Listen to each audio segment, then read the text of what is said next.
Assalamualaikum warahmatullahi wabarakatuh. Perkenalkan, nama saya Tessa Septiana dengan NPM 2578257. Di sini saya akan melakukan hands-on video dengan lab session 2, di mana saya akan membahas design of Python. Design of Python itu adalah sebuah tata cara untuk penulisan dalam pemrograman supaya pemrograman itu terlihat indah, mudah dipahami dan juga serta dapat dimengerti oleh manusia. Setelah itu di sini saya akan melakukan PIP 8 dan juga flag 8. PIP 8 itu adalah aturan-aturan yang ada di dalam pemrograman. Setelah itu kita akan menggunakan flag 8 supaya kita bisa melakukan perubahan pada kode yang salah. Nah, di sini kita diperintah untuk memperbaiki satu persatu baris kode dengan setelah itu kita akan melakukan screenshot hasil flag 8. Nah, setelah selesai kita akan menambahkan docstring pada level modul dan fungsi, dan serta memastikan dokumentasi dapat diakses melalui PyDoc, di mana dokumentasinya itu memuat tentang modul dan fungsi. Di sini juga saya akan menjawab pertanyaan yang saya tulis pada logbook. Di sini ada 5 pertanyaan, serta saya akan merekam video hands-on di mana di sini saya akan mengeksekusi flag 8 dan menjelaskan mengenai alasan teknis di balik setiap perbaikan, serta penjelasan mengenai relevansi antara perbaikan yang dilakukan dengan salah satu butir filosofi dalam design of Python. Langsung saja kita download kodenya di sini. Nah, setelah kita download, kita masuk ke file download dan belum ya, ke file download. Kita download dulu. Setelah itu masuk ke file download, kita pindahkan kodenya ke dalam direktori yang telah kita buat tadi. Nah, sebelum kita melakukan eksekusi di CMD, kita akan saya akan melakukan memberitahu bahwa ada 19 penamaan kata dalam design of Python.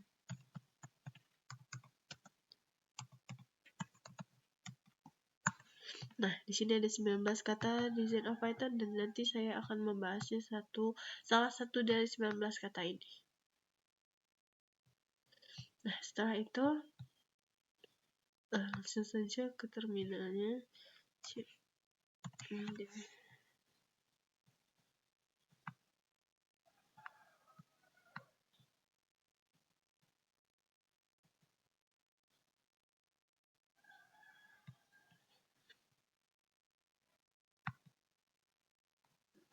Nah, setelah itu kita langsung saja. Sebelumnya saya sudah menginstal flag 8-nya. Kita akan mengecek apakah benar. Pip install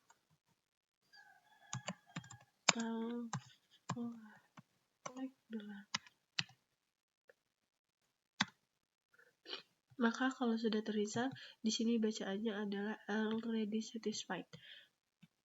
Langsung saja kita mengeksekusi kode ini ya. Git init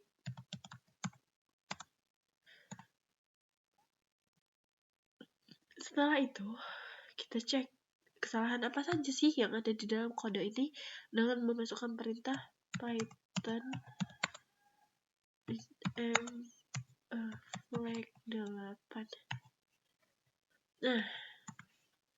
Nah, di sini ada 5 kesalahan, di mana kesalahan yang pertama ada di is not known. Ini kita akan mengubahnya menjadi is not known. Setelah itu perubahan kedua, ketiga, dan keempat di sini kita akan menambahkan spasi sebelum dan sesudah operator. Yang kelima ini kesalahannya adalah kurang two blank lines-nya. Kita akan bahas satu persatu. Oke, langsung saja kita masukkan.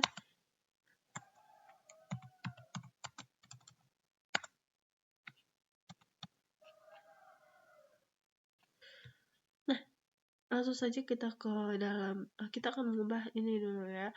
29. Oke, di sini. Jangan lupa kita Ctrl S, kita simpan perubahannya. Setelah itu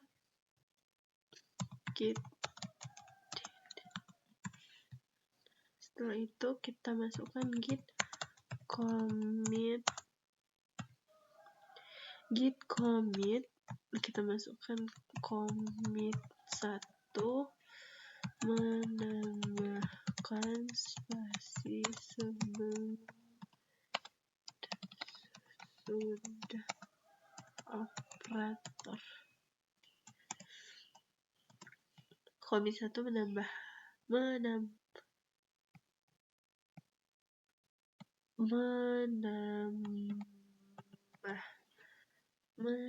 menambahkan spasi sebelum dan sesudah operator. Enter. Setelah itu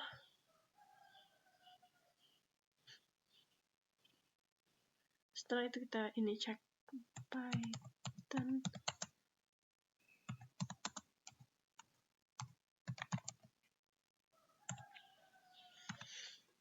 Nah, maka perubahannya sudah berkurang dari tadinya 5 menjadi 4. Setelah itu kita melakukan perubahan yang kedua, di mana di baris kedua kolom ke-10 kita ada kesalahan di mana penulisannya salah. Harusnya is not known, di sini bukan is not known. Bagaimana cara kita mengetahuinya? Bahwa ada baris kedua dan kolom ke-10. Dengan cara baris kedua. Oke. Di sini kan ada line 9 kolom 1. Oke, di sini ya. Kita lihat line 2 kolom 5. Di sini line 2 kolom ke-10. Nah, berarti di sini ada kesalahan di bagian ini, di mana kita akan menggantinya menjadi is not. Nah, jangan lupa Ctrl S, kita cek lagi git add,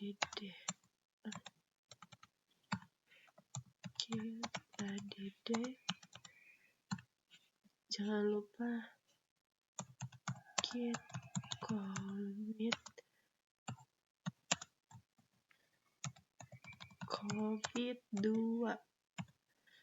commit 2 yaitu mengubah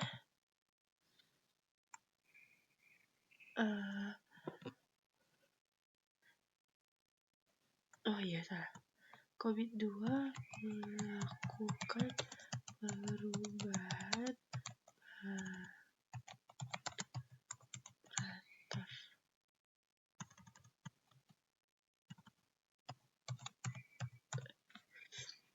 Commit 2 melakukan perubahan pada operator. Setelah itu kita cek.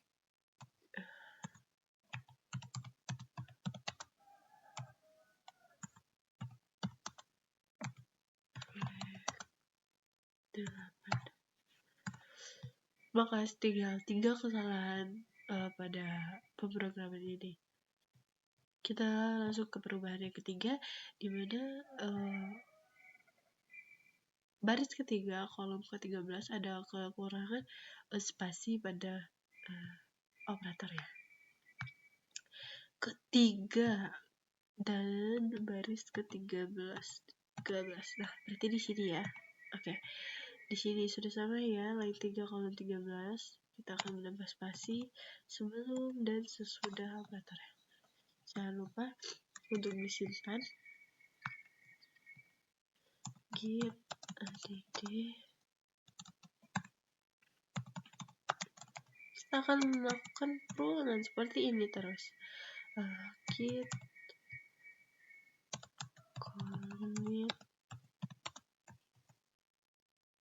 commit ketiga menambahkan spasi sebelum dan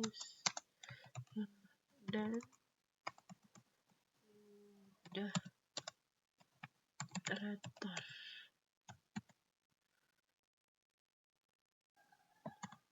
Kita cek Python flag 8. Maka perubahannya tinggal 2 ya. Kita akan melakukan perubahan lagi sampai selesai, sampai kodenya ini selesai. Nah, di sini perubahan yang kita buat dari tadi itu dinamakan readability counts, gimana programannya kita buat supaya pemrograman ini mudah dibaca dan juga tersusun secara indah, mudah dipahami juga. Seperti ini nama promnya tadi. Nah, kita cek apakah dari 19 kata ini apakah ada readability counts. Nah, ini yang saya maksud, readability counts. Jadi perubahan yang kita buat tadi readability counts. Jadi ada ya dari 19 kata pada penamaan di Gen of Python. Setelah itu saya akan melakukan perubahan lagi di baris 4 kolom 17 di sini berarti. Nah, kita akan menambahkan spasi. Jangan lupa Ctrl S untuk kita simpan. Setelah itu git add git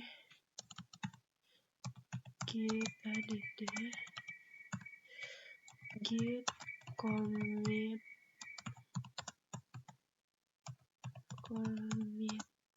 ke 4 ya. Menambah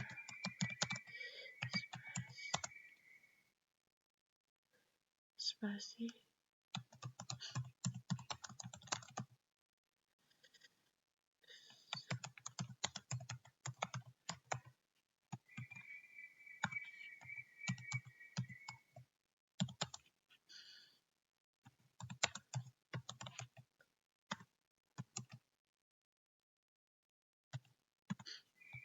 maka sisa satu lagi.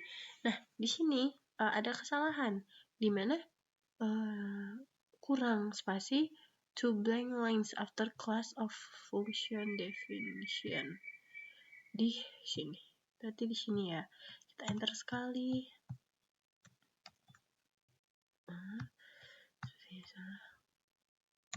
Nah, setelah itu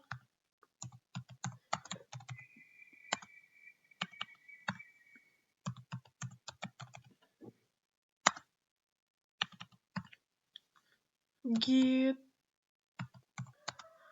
commit 5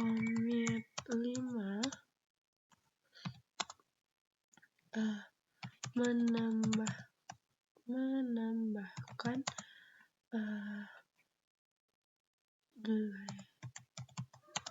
lines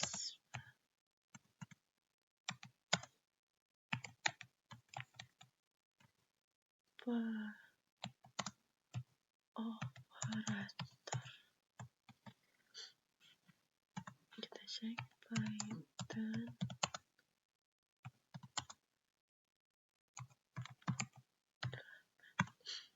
Nah, maka selesai ya. Ada 5 kesalahan tadi sudah kita selesaikan semua. Setelah itu kita balik lagi apakah sudah selesai perintahnya. Nah, sudah ya. Ambil screenshot hasil flagnya, nanti kita akan screenshotnya. Setelah itu kita setelah melakukan perubahan pada pelanggaran flag 8 teratasi, kita akan menambahkan docstring pada level modul dan fungsi. Pastikan dokumentasi dapat diakses melalui PyDoc dan memuat informasi berikut secara sistematis, yaitu dokumentasi modul dan dokumentasi fungsi. Langsung saja kita ke Sublime-nya. Nah, ini tuh. Teman-teman, coba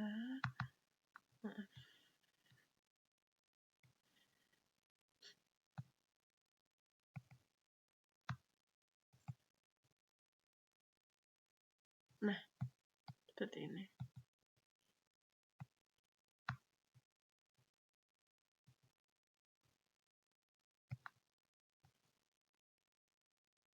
Nah, langsung saja kita akan mengubah kodenya ini seperti yang diminta. Dimana sebelumnya kita akan membuat seperti ini. Nah, setelah itu kita mulai dari awal lagi ya. Kita akan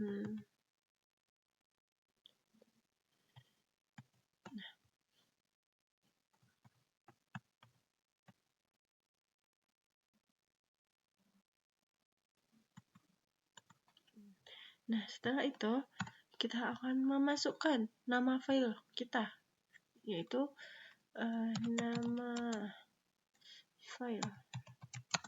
Kita masukkan kode set to 2.py. Nah, setelah kita masukkan nama filenya, kita diminta untuk memasukkan tujuan pemrogramannya, yaitu tujuannya yaitu untuk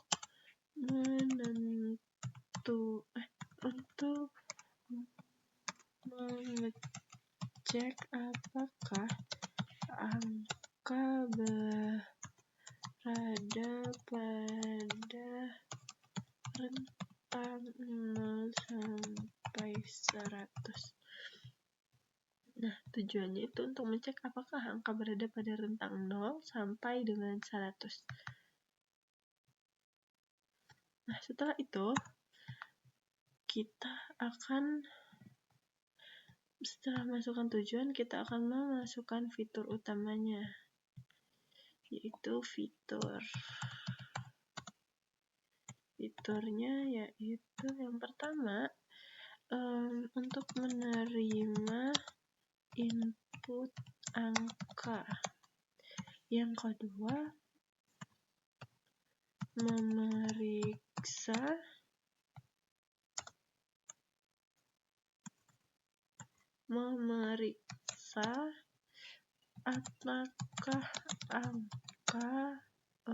apakah angkanya itu valid atau tidak ya, valid. Setelah itu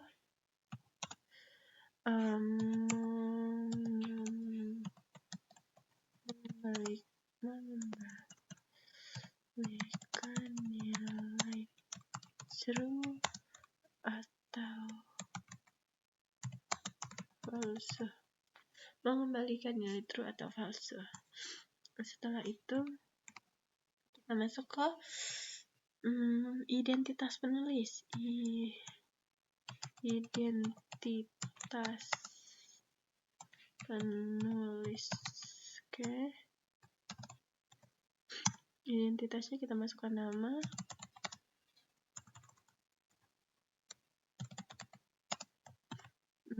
yaitu Tessa Septilistiana. Setelah kita masukkan nama, kita masukkan npm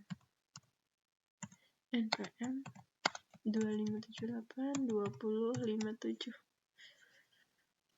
Nah, setelah kita masukkan npm, kita masukkan nama kelas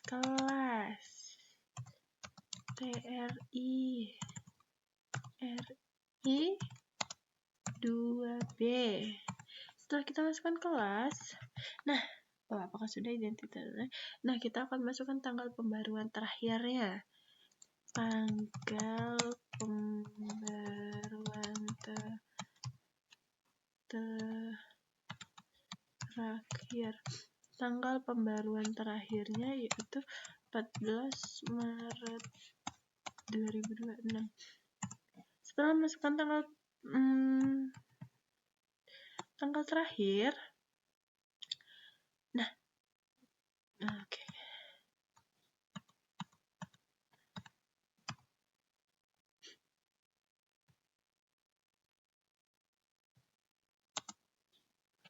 Sini. Pembaruan terakhir, kita akan masukkan perintah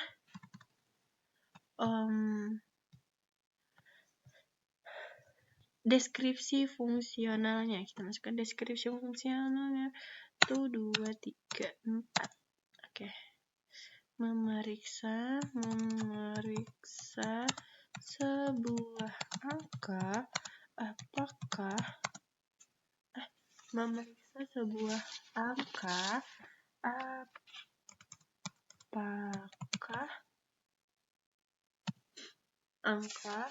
apakah berada pada rentang yang valid. Memeriksa sebuah angka apakah berada pada rentang yang valid.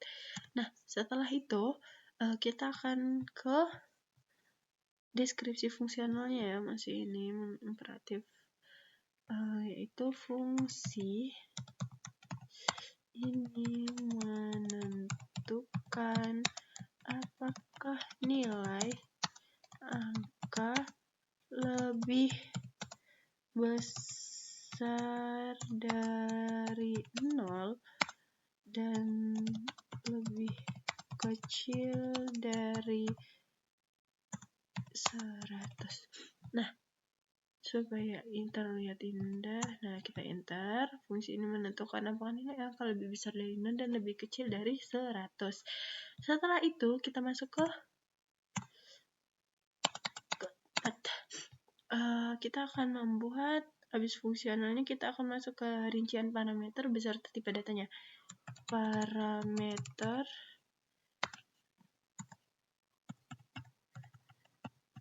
Oke, setelah parameter kita masukkan n sama dengan in atau float ya. Setelah itu 4. Angka diperiksa. Nah, setelah itu kita balik lagi ke, setelah kita masukkan tipe data dan parameternya, kita masukkan nilai kembalian. Ya, seperti nilai kembalian. Nah, nilai kembaliannya kita masukkan bool 1, 2, 3, 4. Kembalikan true jika 0 lebih kecil dari 0, lebih kecil dari n, dan lebih kecil dari 100. Setelah itu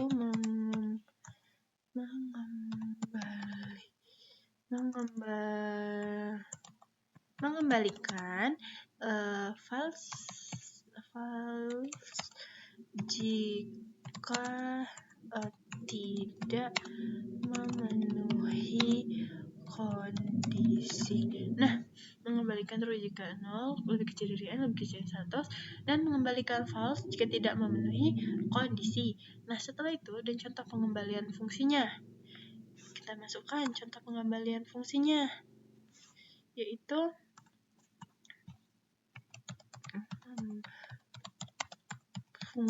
pengembalian fungsinya.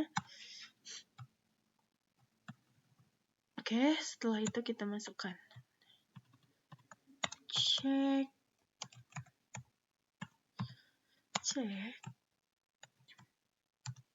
50. Setelah itu true, dan juga kita cek jika 150 false. Nah, setelah itu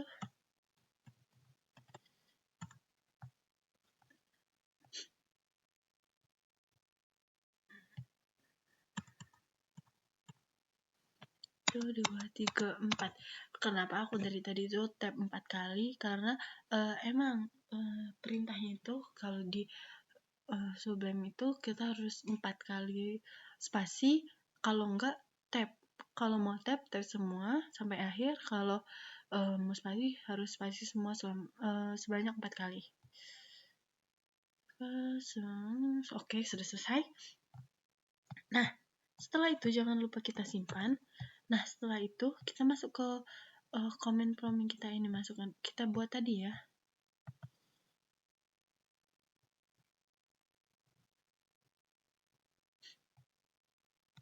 Oke. Nah, setelah itu kita masukkan perintah. Nah, pydoc dengan dimana perintahnya itu adalah Python min pydoc. Nama file kita tadi ya, yaitu kode set 2. Nah, kenapa di sini nggak ada .py-nya? Karena di depannya tadi sudah ada Python-nya ya. Oke, kita enter. Apakah bisa? Oke, selesai. Nah, maka di sini tertera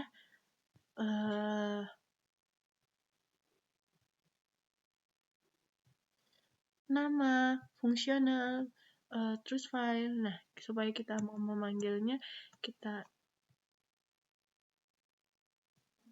sepertinya ada yang keliru. Oke, maaf, identitas penulis.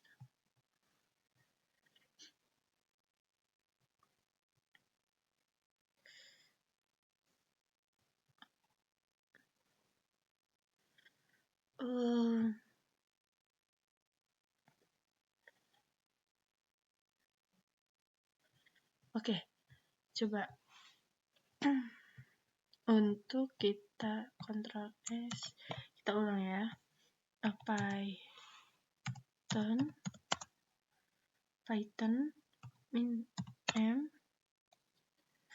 pydoc, terus nama filenya kode set 2. Nah, maka keluar seperti ini ya. Nama filenya, deskripsi, terus ada fungsionalnya. Untuk kita panggil, kita akan enter sampai dia keluar seperti ini. Nah, jadi seperti ini untuk di pembagian menambahkan dostring. Jadi seperti itu. Sepertinya sudah terjawab semua di dalam ini comment prompt-nya. Mungkin cukup sekian hands-on video dari saya. Semoga bermanfaat. Wassalamualaikum warahmatullahi wabarakatuh.